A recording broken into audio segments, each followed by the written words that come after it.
Praise the Lord. मसीही में मेरे प्रिय भाई और बहन, आप सभी को प्रभु यीशु मसीह के मधुर और मीठे नाम से जय मसीह की। आज का विषय होगा आत्मिक युद्ध क्या है। आत्मिक युद्ध के 4 पॉइंट्स आप लोगों को बताना चाहता हूँ। पहला, आत्मिक युद्ध परमेश्वर की सेनाओं और शैतान की दुष्ट आत्मिक सेनाओं के विरुद्ध में है। हम खुदा के जीवित कलाम में देख सकते हैं। इफिसियों की पत्री अध्याय 6 वचन 10 से 12। इसलिए प्रभु में और उसकी शक्ति के प्रभाव में बलवंत बनो, परमेश्वर के सारे हथियार बांध लो कि तुम शैतान की युक्तियों के सामने खड़े रह सको, क्योंकि हमारा यह मल्लयुद्ध लहू और मांस से नहीं परंतु प्रधानों से और अधिकारियों से और इस संसार के अंधकार के हाकिमों से और उस दुष्टता की आत्मिक सेनाओं से है जो आकाश में है।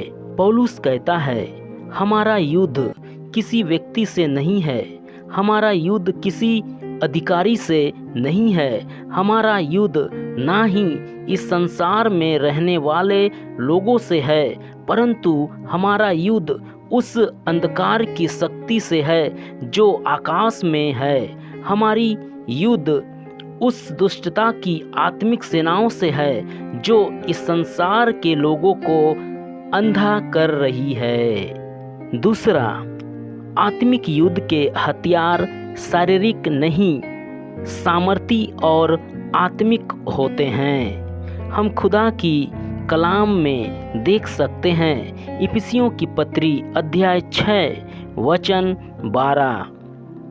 क्योंकि हमारा यह मल्लयुद्ध लहू और मांस से नहीं परंतु प्रधानों से और अधिकारियों से और इस संसार के अंधकार के हाकिमों से और उस दुष्टता की आत्मिक सेनाओं से है जो आकाश में है। पौलुस कहता है, आत्मिक युद्ध को शारीरिक तौर पर भाला, तलवार या बंदूक से नहीं लड़ा जा सकता है। आत्मिक युद्ध को हम सांसारिक तरीकों से नहीं लड़ सकते। हमें आत्मिक युद्ध को लड़ने के लिए प्रार्थना, विश्वास, वचन और उपवास के साथ परमेश्वर की उपस्थिति में रहकर युद्ध करना चाहिए। तीसरा, सावधान रहे और शैतान की चाल को पहचाने। पहला पतरस अध्याय 5 वचन 8-9 में देख सकते हैं। सचेत हो और जागते रहो, क्योंकि तुम्हारा विरोधी शैतान गरजने वाले सिंह के समान इस खोज में रहता है कि किसको फाड़ खाए। विश्वास में दृढ़ होकर और यह जानकर उसका सामना करो कि तुम्हारे भाई जो संसार में है ऐसे ही दुख सह रहे हैं। पतरस हमें सावधान रहने के लिए कहता है और शैतान के हर एक चाल को और शैतान के हर एक योजनाओं को पहचानना और उससे अलग हो जाने के लिए कहता है। चौथा, परमेश्वर के अधीन रहकर शैतान का सामना करे।